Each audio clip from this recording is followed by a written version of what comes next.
নমস্কার বন্ধুরা, ভিন্ন স্বাদের গল্পে আপনাদেরকে স্বাগত। আজকের বিশেষ নিবেদন নীলাঞ্জন চট্টোপাধ্যায়ের লেখা অসুখ। নিজের ফ্ল্যাটের সামনে এসে ডোরবেলে চাপ দিল মানব। নন্দিনী দরজা খুলল, কিন্তু তার মুখ ভার। হ্যাঁ গো, সন্ধে হয়ে গেল, এখনো মিলি বাড়ি ফিরল না। সে কি, এখনো মেয়েটা ফেরেনি?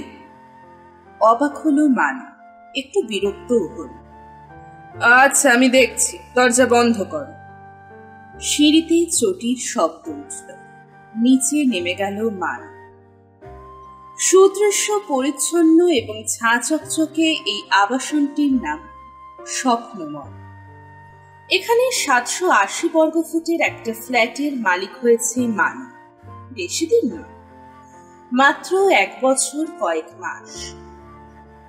আবাসনের বাসিন্দারা স্বভাবগতভাবেই বোধ হয় তেমনি আলাপি হয় না।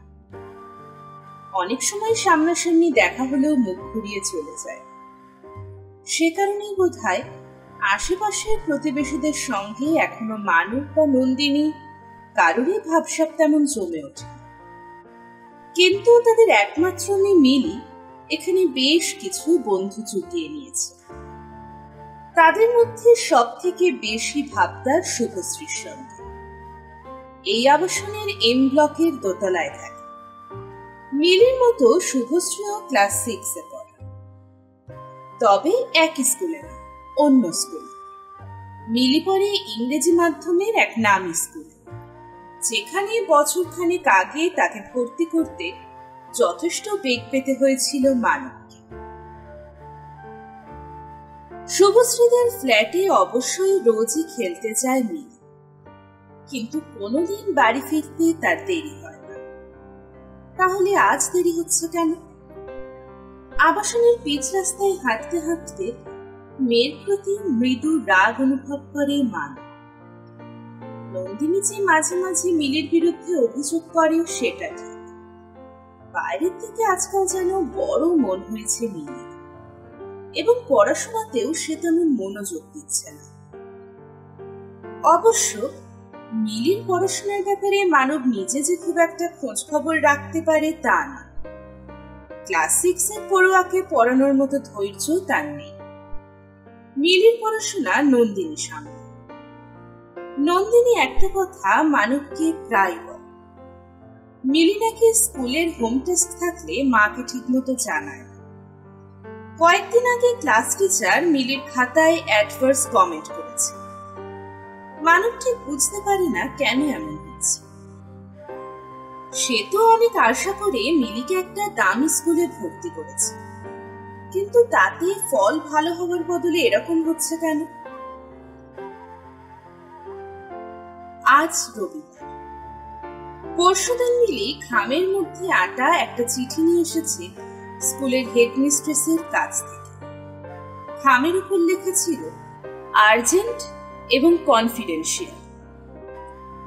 চিঠি খুলে মানব দেখেছিল লেখা আছে, ওয়ার্ডের ব্যাপারে পেরেন্টসের কোনো একজনের সঙ্গে হেডমিস্ট্রেস আলোচনা করতে চান। আলোচনার বিষয়বস্তু কি হতে পারে মানব নন্দিনীকে জিজ্ঞেস করেছিল, কিন্তু নন্দিনী জানালো যে সে কিছু বুঝতে পারছে। মিলিকে জিজ্ঞেস করে লাভ নেই, সে কি করে জানবে। ঠিক হয়েছিল যে মানব নিজেই যাবে স্কুলে কথা বলতে সোমবার, তার মানে আগামীকালই মিলির স্কুলে যেতে হবে তাকে। হাঁটতে হাঁটতে মানবের মনে পড়ল অফিসে এসে বলেও রেখেছে সোমবার তার আসতে একটু দেরি হবে। রবিবার সন্ধে বলেই বোধহয় আবাসন চত্বর একেবারে ফাঁকা শুনশান। বাসিন্দারা সবাই নিজের নিজের কোটরের মধ্যে ঢুকে ছুটির দিনে শেষ তলানিটুকু যতটা পারে আশমিকে উপভোগ করে নিতে চাইছে। টিভিতে বোধহয় উত্তম সুচিত্রার কোনো পুরনো ফিল্ম চলছে। সন্ধ্যা মুখোপাধ্যায়ের গলায় গানের টুকরো মানবের কানে আসছে। সুরটা খুবই চেনা, কিন্তু তবুও এই মুহূর্তে ফিল্মের নামটা মনে পড়ছে। তখন কলেজে সেকেন্ড ইয়ার। সম্ভবত মিত্রাই এই ছবিটা দেখেছিল। দুজন বন্ধু ছিল সঙ্গে, শিশির আর কমল। আরেকজনও ছিল কমলের বান্ধবী। কি আশ্চর্য, সেই মেয়েটার নামও মনে আসছে না। শ্রাবণী না শুক্লা? হ্যাঁ, শুক্লা। পরে ওরই সঙ্গে কমলের প্রেম জমে ওঠে এবং ওরা বিয়েও করে। কিন্তু বহুদিন কমলের সঙ্গে তো আর যোগাযোগই নেই। সে ব্যাংকের বড় চাকরি নিয়ে ব্যাঙ্গালোরে চলে গেছে।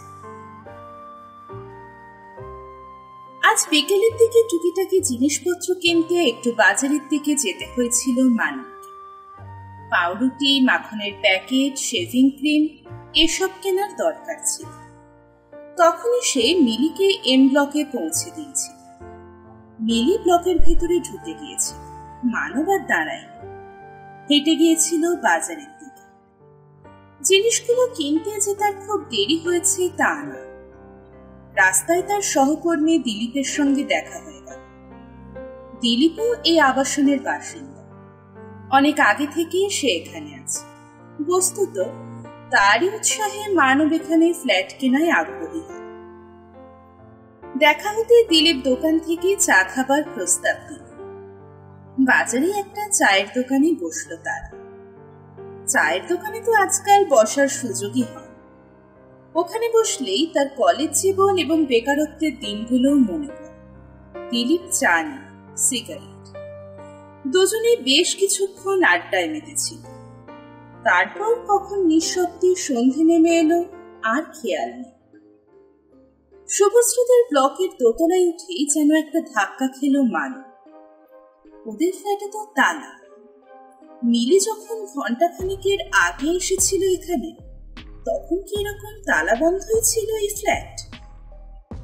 সিঁড়ির জমাট আধার টিনটিনে বাল্বের আলোয় কিরকম কুয়াশার মতো লাগছে। মানবের নাকের সামনে দেওয়ালে একটা পেট মোটা টিকটিকি গভীর মনোযোগে তার দিকেই তাকিয়ে আছে। সিঁড়িতে অস্পষ্ট চটির শব্দ। কে যেন উঠে আসছে। কে? লোকটা একেবারে কাছাকাছি এলে বুঝতে পারল মানব, রমেনবাবু। অফিস যাওয়ার সময় প্রায় দেখা, মৌখিক আলাপও আছে। সেই সূত্রেই মানব ওকে নামিয়েছে। এরা কতক্ষণ বাইরে গেছেন জানেন? কতক্ষণ? হাটে জিনিস বোঝাই বিগ শপ। কপাল কুঁচকে ভাবছিলেন রমেনবাবু। আমি তো 3টে নাগাদ বেরিয়েছিলাম, সন্তোষপুর গিয়েছিলাম সম্বন্ধীর বাড়ি। তখনও দেখেছিলুম তালাই ঝুলছে। সে কি? বুকটা মুহূর্তে ধক করে উঠল মানব। সে একরকম উড়েই সিঁড়ি টপকে বাইরে এল। কিছু না বুঝে রমেনবাবু অবাক হয়ে তাকিয়ে রইল। তার মানে মিলি তো শুভশ্রীদের বাড়ি ঢুকতেই পারে। তাহলে বাড়ি না ফিরে কোথায় গেল? আরো এক বন্ধু তাপসীদের বাড়ি। সেখানে গিয়ে জানা গেল তাপসীর ইনফ্লুয়েন্সার। না, মিলি আসেনি। তাহলে তানিয়াদের বাড়ি, মৌমিতাদের? পরপর খোঁজ নিল মানব। না, এদের কারো বাড়িতেই মিলি যায়নি। তাহলে গেল কোথায়? কোথায়? এতক্ষণ অন্য রাস্তা দিয়ে বাড়ি চলে যায়নি তো? কিংবা মানব যখন এদিকে আসছিল তখন হয়তো মিলি তার পাশ দিয়ে বাড়ি ফিরে গেছে।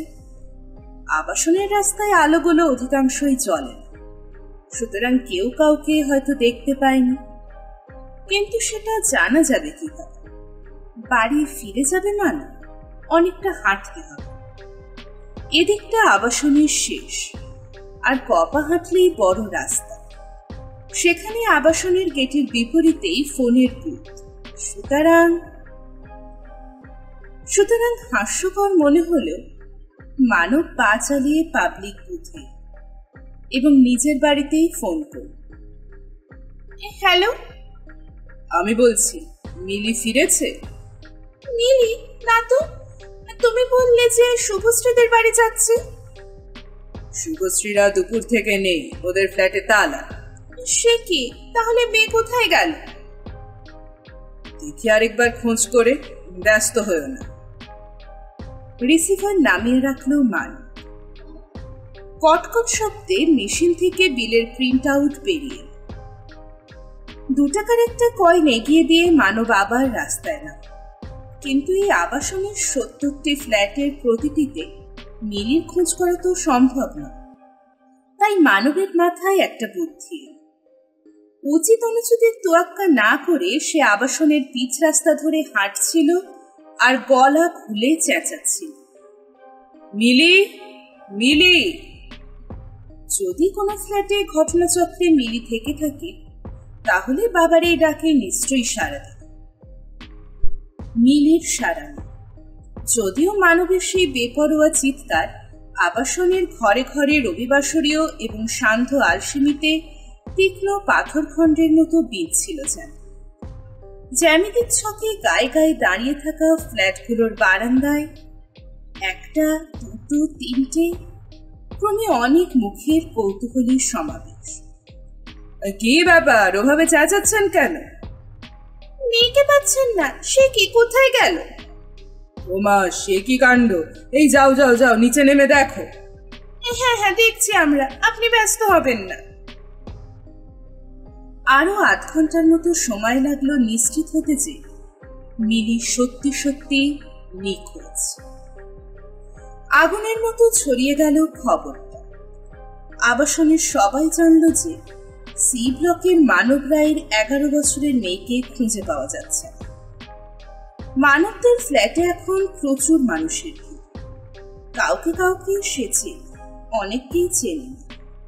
অনেক মহিলাদেরও দেখতে পাচ্ছে মানব। আকুল হয়ে কাঁদতে থাকা নন্দিনীকে তারা সামলাবার চেষ্টা করছে। অনেক রকমের প্রস্তাব, প্রশ্ন। মানব শুধু একের পর এক সিগারেট খেয়ে যাচ্ছে। তার মাথায় কিছুই তেমন ঢুকছে না। দিলীপ জিজ্ঞেস করল, থানায় ফোন করি, কি বলো? থানা? এই মুহূর্তে মানবের খেয়াল হলো যে মিলির খোঁজ করতে হলে থানারই শরণাপন্ন হওয়া প্রয়োজন।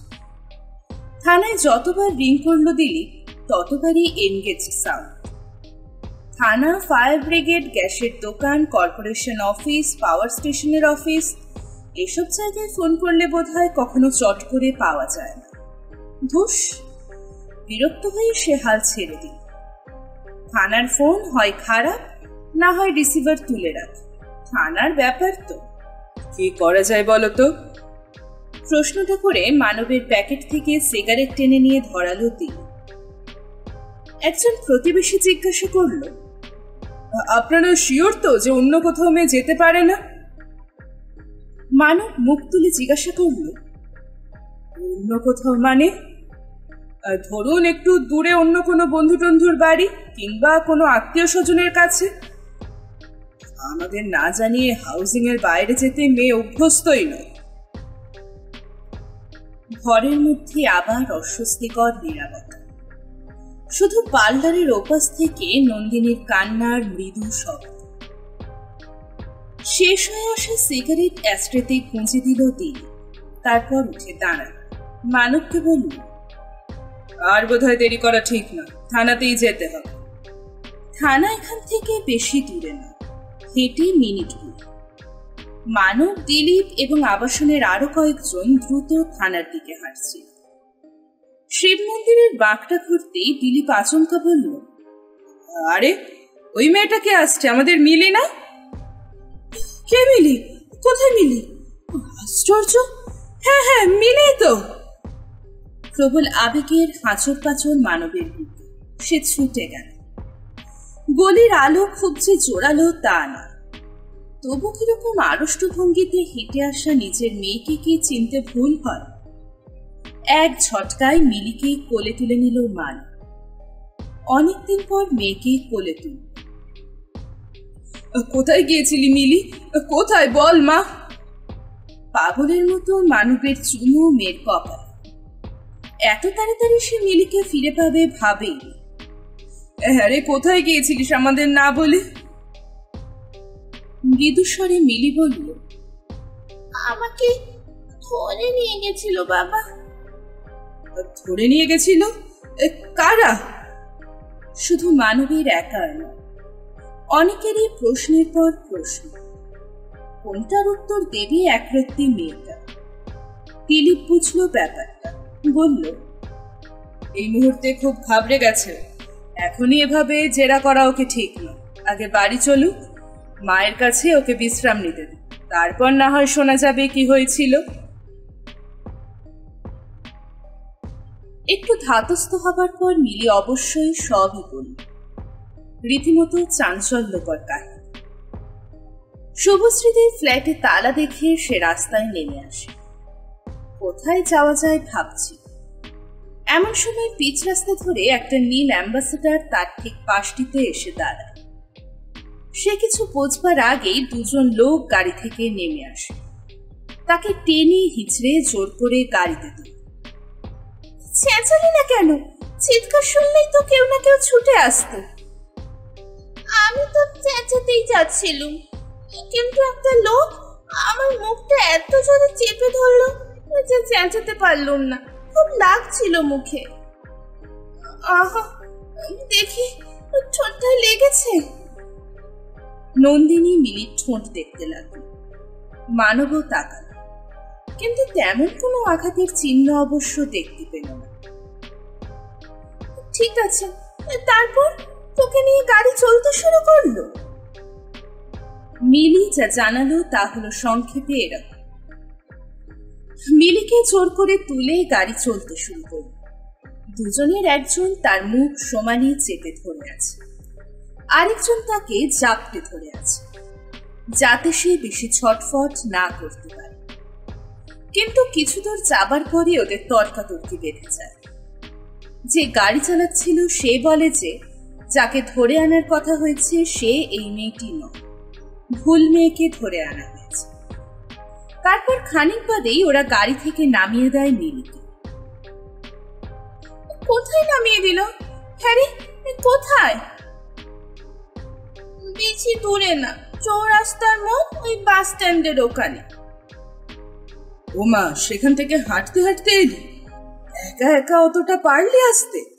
ট্রাক, বাস, ম্যাটাডোর, অটো সর্বক্ষণে তো যাতায়াত করছে ওখান দিয়ে। ভয় যে মিলির করছিল না তা না, কারণ একা একা ওই রাস্তা দিয়ে সে কোনোদিনই হাঁটে। কিন্তু রাস্তাটা সে চেনে, কারণ ওই রাস্তা ধরেই সে প্রতিদিন স্কুল বাসে স্কুলে যায়। একটু ভয় করছিল, কিন্তু যা হোক চলে আসতে পেরেছে। মানব জিজ্ঞাসা করলো, তোকে যখন গাড়ি থেকে রাস্তায় নামিয়ে দিল তুই তখন চেঁচালি না কেন? তখন আর চেঁচানোর কথা মনে হয়নি বাবা, মনে হচ্ছিল কখন তোমাদের কাছে ফিরবি। নন্দিনী এবার মিলিকেই জড়িয়ে ধরল। আর আমি তোকে একা কোথাও বেরোতে দিচ্ছি না। উফ, আজ ভগবান ছিল, নইলে কি যে হতো।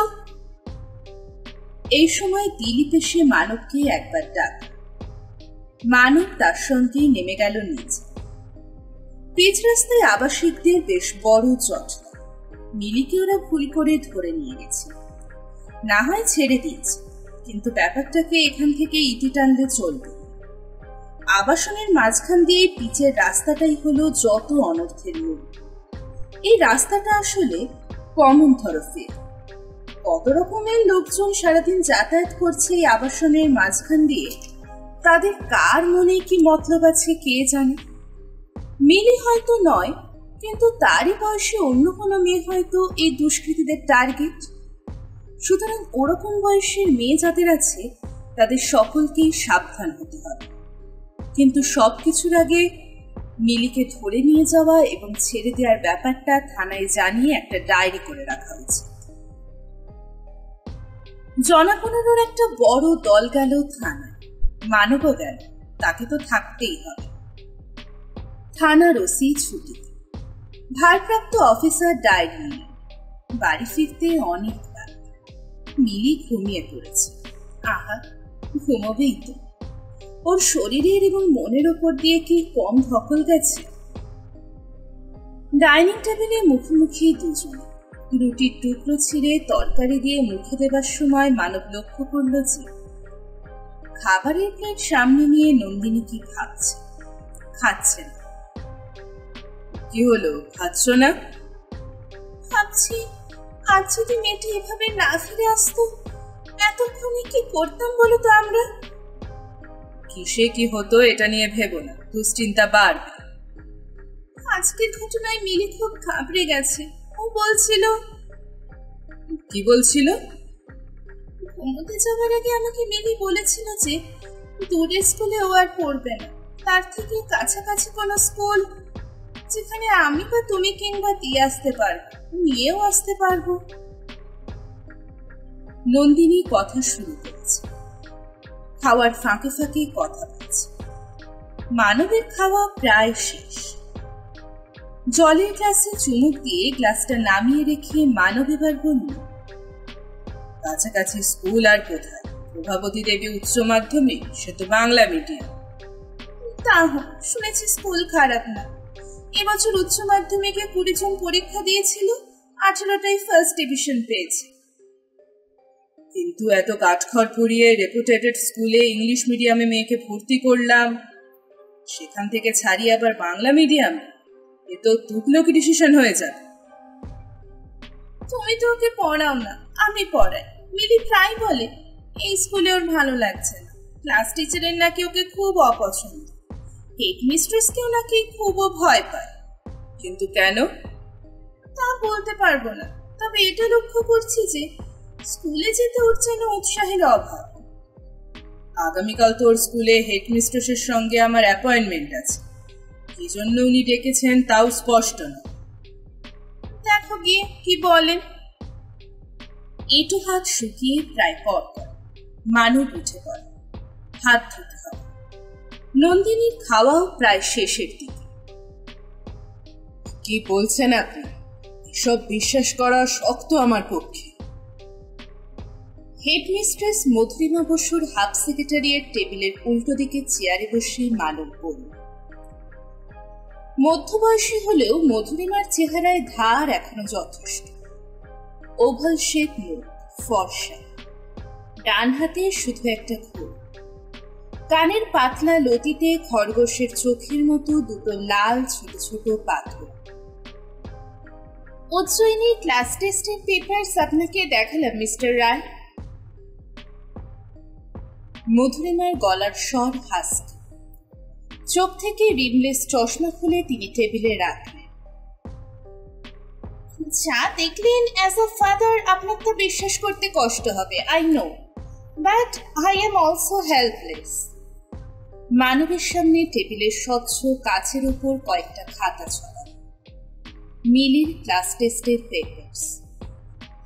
অঙ্ক এবং ইংরেজির পাতলা খাতা দুটো তুলে নিয়ে আবার উল্টে দেখল মানব। খুবই পুয়ার পারফরমেন্স। 30 নম্বরের টেক্সট।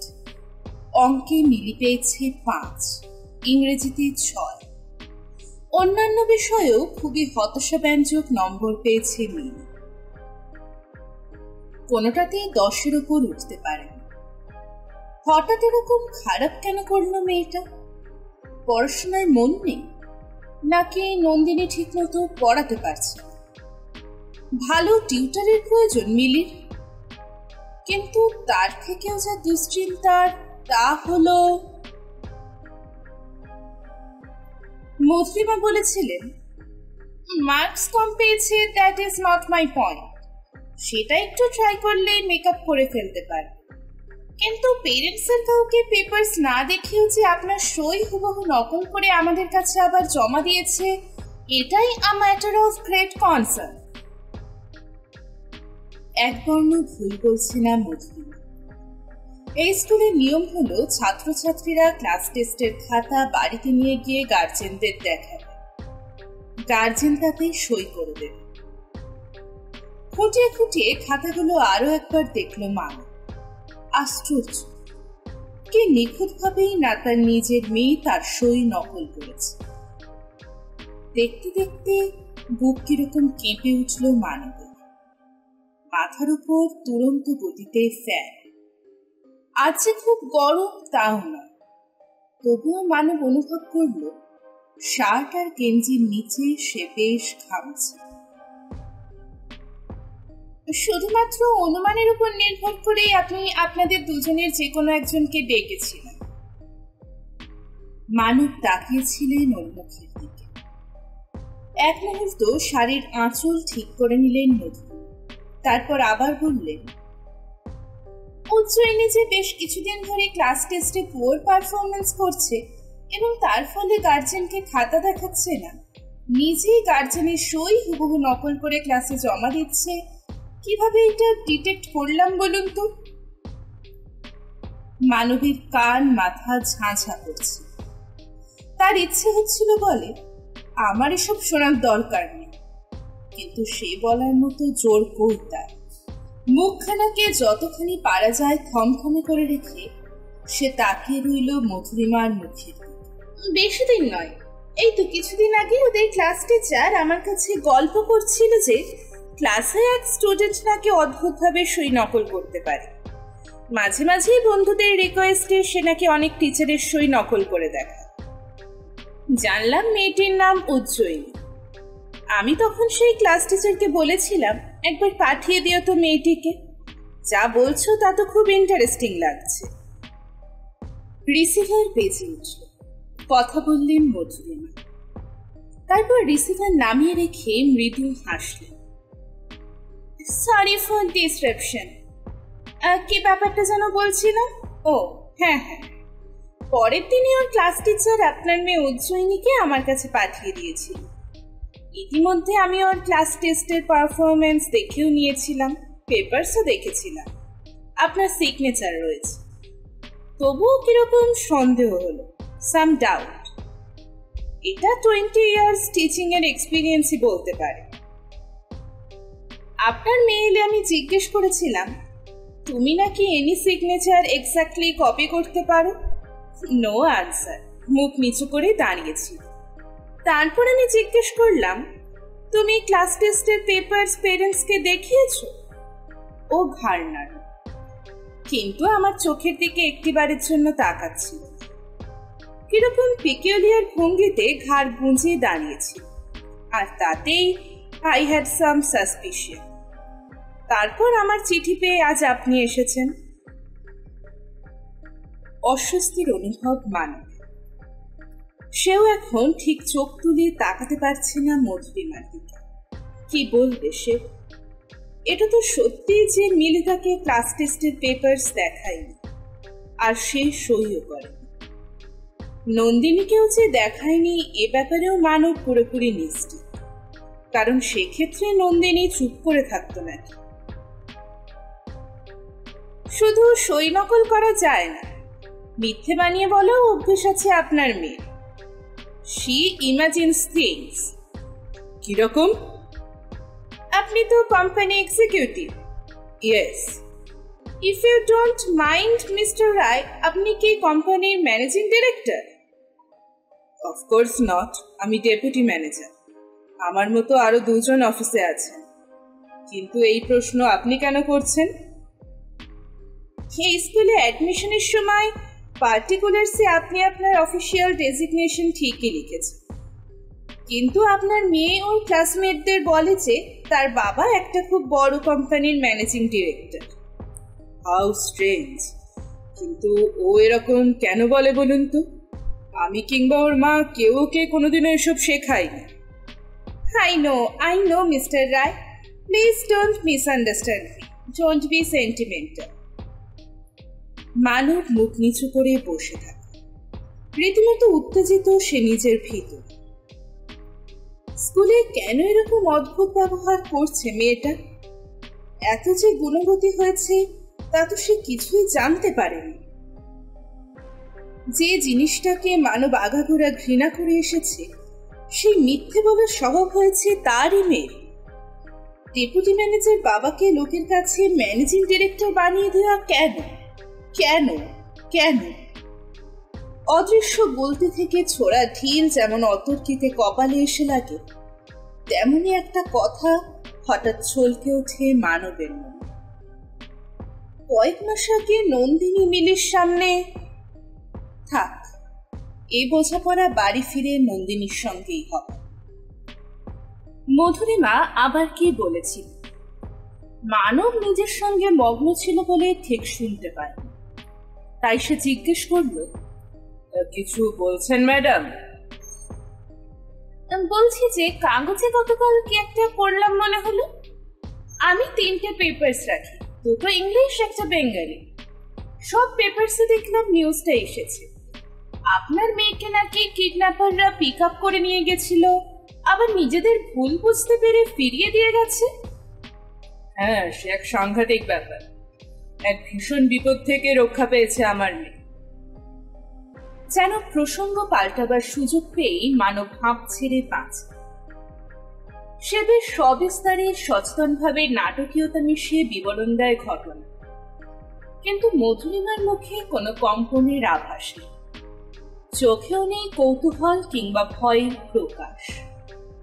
ঠান্ডা চোখে মানবের দিকে তাকিয়েছিল মধুরিমা। মেয়ের মুখে এসব শুনে আপনার মনে কোনো প্রশ্ন আসেনি? প্রশ্ন? What do you mean? 11-12 বছরের একটা মেয়েকে কয়েকজন তুলে নিয়ে গেল, আবার নামিয়েও দিয়ে গেল, কিন্তু কেউ কিচ্ছু দেখতে পেল না। তখন তো রাস্তায় লোক চলাচল ভালোই ছিল, অথচ কারোর চোখে কিচ্ছু পড়ল না। How strange! এসব ক্ষেত্রে ছেলে হোক মেয়ে হোক রীতিমতো ঘাবড়ে যাওয়ারই কথা। গাড়ি থেকে আবার লোকগুলো যখন ওকে নামিয়ে দিল, তখন নর্মাল সার্কামস্ট্যান্সে আপনার মেয়ের কেঁদে ফেলার কথা। কি ঘটেছে জানবার জন্য কৌতূহলী মানুষের ভিড় জমে যাওয়া অস্বাভাবিক কিছু। বাচ্চা যাতে আরো ঘাবড়ে না যায় সে কারণে সহৃদয় পথচারীরাই এসব ক্ষেত্রে বাড়ি অব্দি তাকে সঙ্গ দেয়, কিন্তু সেসব কিছুই হলো না। আপনার মেয়ে নিজে নিজেই কিডন্যাপ হলো, আবার নিজে নিজেই বাড়ি ফিরে এলো। আমার কিন্তু এখন খটকা লাগছে। আপনি কি বলতে চাইছেন? ওইটুকু মেয়ে সব বানিয়ে বলছে, আসলে ওরকম কিছু ঘটেনি? সেরকম একটা সন্দেহ যে আমার হচ্ছে সেটা আমি অস্বীকার করব না। This is too much! উত্তেজনায় মানব চেয়ার ছেড়ে উঠে দাঁড়ায়। আমার ধারণা আমার মেয়েকে আপনি মিসআন্ডারস্ট্যান্ড করছেন। রাগে মৃদু কাঁপছিল মান। তাই নাকি?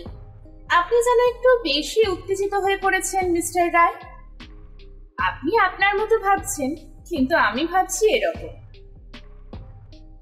আপনার মেয়ের স্টোরি ফ্যাব্রিকেট করা হ্যাবিট আছে। ও জানে আজ আপনি স্কুলে আমার সঙ্গে কথা বলতে আসবেন, বড় মিলেই সব জানতে পারবে।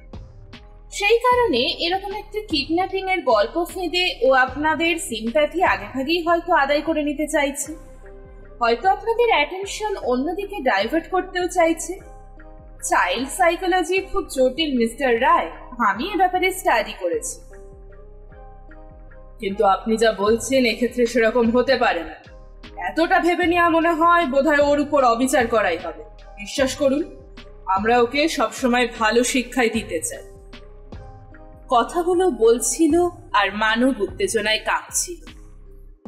রাগ, আবেগ, অনুকম্পা সবকিছু মিশে তার গলা কিরকম অদ্ভুত লাগছিল শুনতে। মধুরিমা মানবকে বলেছিলেন, কিপ ইউর কুল মিস্টার রায়।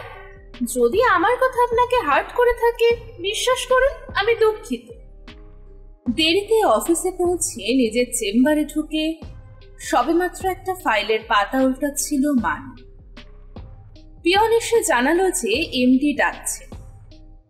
এমডির ঘর এসে দেখল উনি একা নন, সাফারি স্যুট পরিহিত গোলগাল চেহারার এক ভদ্রলোক আছে। ভদ্রলোক হলেন এমডি। আলাপ করিয়ে দিলেন, মিস্টার ওম প্রকাশ। দিল্লি থেকে আসছে, বিশ্ব ব্যাংকের প্রতিনিধি। হিন্দ মোটরের ফ্যাক্টরিতে এখন প্রোডাকশনের কি অবস্থা তা নিজের চোখে দেখতে এসেছে। হিন্দ মোটরের ফ্যাক্টরি এক্সপেনশনের জন্য মানবের কোম্পানি বিশ্ব ব্যাংকের কাছ থেকে ঋণের আবেদন করেছে। কাজটা এমডি মানবকেই দিলেন। ওম প্রকাশকে নিয়ে তাকে গাড়িতে বেরিয়ে পড়তে হলো হিন্দ মোটর। কাজ শেষ করে ওম প্রকাশকে হোটেল হিন্দুস্থানে গুড নাইট জানিয়ে বাড়ি ফিরতে ফিরতে রাত 10:30। তখন মিলি ঘুমিয়ে পড়েছে। গম্ভীর মুখে মানব জুতো খুলছিল। নন্দিনী জিজ্ঞেস করলো, স্কুলে গিয়েছিলে? কি বললো গো হেডমিস্ট্রেস? এখনই শুনবে? নাকি একটু ফ্রেশ হয়ে আসার সুযোগ দেবে? রাস্তার ধুলো আর ঘামে জামা বোধহয় পিঠের সঙ্গে সেঁটে বসছে। নন্দিনী নিজের জিভকে সংযত করল। এখন কিছু বলতে যাওয়া মানেই ঠোকাঠুকি হবে। আধ ঘন্টা বাদে বসার ঘরে সোফায় শরীরের অনেকটা ভার ছেড়ে দিয়ে বসেছে মানব, সিগারেট টানছে। নন্দিনী তাকে লক্ষ্য করেছে, কিছু জিজ্ঞেস করে। ক্রমশ মানব নিজেই সব বলল, যতটা সংক্ষেপেই পারা যায়। মধুরিমার সঙ্গে মিলিকে নিয়ে কি ধরনের কথা হয়েছে তা শুনে নন্দিনী উত্তেজিত হয়ে উঠল। এসব কি বলছো তুমি? ভেতরে ভেতরে মেয়ের যে এই অবনতি হয়েছে তা তো আমি বুঝতেই পারিনি। আর মিলিকে কিডন্যাপিং এর ব্যাপারটা কি বললে? আমার তো মাথাতেই ঢুকছে না। শেষ হয়ে আসা সিগারেটটা মানব 2 আঙুলে অ্যাস্ট্রেতে ঢুকিয়ে দিল। গরম কি বেশি লাগছে তার? হঠাৎ উঠে ফ্যানের স্পিড বাড়িয়ে দিল। তারপর নন্দিনীর দিকে তীক্ষ্ণ চোখে তাকিয়ে বলল, ওর পড়াশোনার ব্যাপারটা পুরোপুরি তুমি দেখো, অথচ তুমি খবরই রাখো না কবে ওর ক্লাস টেস্ট, কবে ওর খাতা বাড়িতে আসে। আবার আমাদের অজ্ঞাতি স্কুলে ফিরে যায়। কি করে জানবো যদি নিজে না বলে? দরকারি কথা যে ও চেপে রাখতে শিখেছে তা আমি। শুধু মেয়ের দোষ দিলে তো হবে না, নিজের দিকেও তাকাতে হবে। মেয়ের দিকে মনোযোগ কতটা তোমার? শুধু তো স্কিনের চর্চা, বিউটি পার্লার এসব নিয়েই ব্যস্ত আছো। কি বলতে চাইছো তুমি? আমি ডেপুটি ম্যানেজার বাবাকে ম্যানেজিং ডিরেক্টর বানাতে মেয়ে মায়ের কাছ থেকেই শিখেছে। মানে? তোমার সেই স্টেটসে থাকা মাস্তুতো দাদা আর তার রূপসী বউ গতবার যখন এ বাড়িতে এসেছিল তখন তো স্বামীকে তুমি ম্যানেজিং ডিরেক্টরই বানিয়েছিলে। মিলি সামনেই দাঁড়িয়েছিল, সেও বাহবা নেবার জন্য সত্যিকে বিকৃত করতে শিখে গেছে। আমি মিথ্যে বানাই আর তুমি সবসময় সত্যবাদের যুধিষ্ঠির, তাই না? কি বলতে চাইছো? বলতে চাইছি যে দরকার পড়লে তুমিও মিথ্যের আশ্রয় নাও। মুখ সামলে কথা বলবে নন্দিনী। আমার সঙ্গে ওরকম চোখ রাঙিয়ে কথা বলবে না। রাত অনেক, নৈশব্দ ঘন হয়ে আসছে ক্রমশ। বাড়ির কাছাকাছি একটা কুকুর বিশ্রী ভাবে ডাকছে, কিরকম কান্নার মতো সেই ডাক। নন্দিনী যেন স্বভক্তের মতো বলে যাচ্ছে, এই ফ্ল্যাট কেনার ব্যাপারে প্রথম যেদিন প্রমোটারের সঙ্গে কথা হয় আমি তোমার সঙ্গে ছিলাম। ফ্ল্যাটের দাম প্রমোটার হেঁকেছিল 7 লাখ টাকা, তার মধ্যে 1 লাখ টাকা কোনো ফরিদা না করে এসে চেয়েছিল ব্ল্যাকে। অফিস থেকে তোমার লোন পাবার কথা ছিল 6 লাখের মতো। এনএসসি পাবলিক প্রভিডেন্ট ফান্ড এসবের কাগজপত্র ভাঙিয়ে 50,000 তুমি জোগাড় করবে বলেছিলে, কিন্তু 50,000 কোথা থেকে আসবে সে নিয়ে খুব দুশ্চিন্তায় ছিলে। দুশ্চিন্তা যাই হোক, দাম তো আমি ছাড়িনি। যেভাবেই হোক জোগাড় করেছি টাকা, কিনেছি ফ্ল্যাট, সুখী হয়েছি, ব্যাস। এসব পুরনো কথা এখন তোলার দরকার কি? কিন্তু কিন্তু কিভাবে অত টাকা, মানে 50,000 টাকা জোগাড় হলো সেটা তো জানতে পারলাম না। যতবার জিজ্ঞেস করেছি প্রশ্নটা এড়িয়ে গেছো তুমি। কিভাবে টাকা জোগাড় করলে এটা জানার কি অধিকার নেই আমার? কেন লোন নিতে পারি না অন্য কোনো সোর্স থেকে? সেটা তুমি করনি, তাহলে আমাকে নিশ্চয়ই বলবে। আমার ধারণা এ ব্যাপারে তোমার মনে একটা অপরাধ বোধ আছে, না হলে তুমি প্রশ্নটা এভাবে এড়িয়ে যাও কেন? একেবারে গ্রুপ থিয়েটারের অভিনয় শুরু করলে যে। অপরাধ বোধ তো এসব কি বলছো? না, আমি এই যুগের মানুষ, সময় যা চাই আমি সেরকমই হতে চাই। সফলতার জন্য যে কোনো আবর্জনার স্তূপে পা পড়ুক আমার তাতে অস্বস্তি হয় না। ওসব ভ্যালুস ট্যালুস নিয়ে সারা জীবন বসে থেকে কি হয়? একজন বিষণ্ণ অসফল মানুষ হয়ে ঘুরে বেড়াতে হয়, অনুকম্পা আদায় করতে হয় অন্যদের। আজ যখন এভাবে জিজ্ঞেস করলে তখন জানাই যে টাকাটা আমি ঘুষই নিয়েছিলাম মাল্টিন্যাশনাল কোম্পানি। আমাদের সারা বছরে কোটি কোটি টাকার ট্রানজাকশন, পারচেজের ব্যাপার তো আমিই দেখি। 50,000 ঘুষ নেওয়া কোনো ব্যাপারই না, কিন্তু ওই একবার ফ্যামিলির স্বার্থে আমি একবার নিজেকে নিচে নামিয়েছি, তাতে কি হয়েছে? কি আর হয়েছে? বিদ্রুপের গলা নন্দিনী। ওরকম ভাবে কেন কিনলে এই ফ্ল্যাট? আরো কিছুদিন না হয় ভাড়া বাড়িতেই কাটাতাম। ছি ছি, মেয়েটা কেন এরকম মিথ্যে বলতে শিখবে না? এখন আর নন্দিনীর গলায় বিদ্রুপের ঝাঁঝ নেই। বরং সে হাতের চেটোয় মুখ ডুবিয়ে বসে আছে। শরীরটা মৃদু ফুলে ফুলে উঠেছে। ও কি কাঁদছে? মানব ঠিক বুঝতে পারে না। ব্যাপারটা এরকম ঘটবে বলেই না সে একটা নিষ্ঠুর সত্যকে নিজের বুকের অন্ধকারে লুকিয়ে রেখেছে। মাঝে মাঝে সেও তো এক প্রবল জিজ্ঞাসায় ক্ষতবিক্ষত হয় নিজের ভেতর। একদিকে পরিবারের নিশ্চিন্ত আশ্রয়, অন্যদিকে সাময়িক পতন। সেই সময় জটিল ধন্ধে পড়েছিল মানব। যদিও সেই আলোড়ন, সেই কষ্টের কথা নন্দিনীকে জানায়। কি হবে জানি? মানবের ধারণা, নিজের যন্ত্রণা, নিজের কষ্ট কারোর সঙ্গে, এমনকি স্ত্রীর সঙ্গেও ভাগ করে নেওয়া যায় না। তাই সে নিজেই সিদ্ধান্ত নিয়েছে, যারা তার উপর নির্ভর করে আছে, সুখের জন্য তাকিয়ে আছে তার মুখের দিকে, তাদের নির্ভরতা দিতে, মুখে হাসি ফোটাতেই তো সে ওই কাজটা করেছে। জীবনে ওই একবারই। হ্যাঁ, সে অপরাধী, তবুও সে অপরাধী।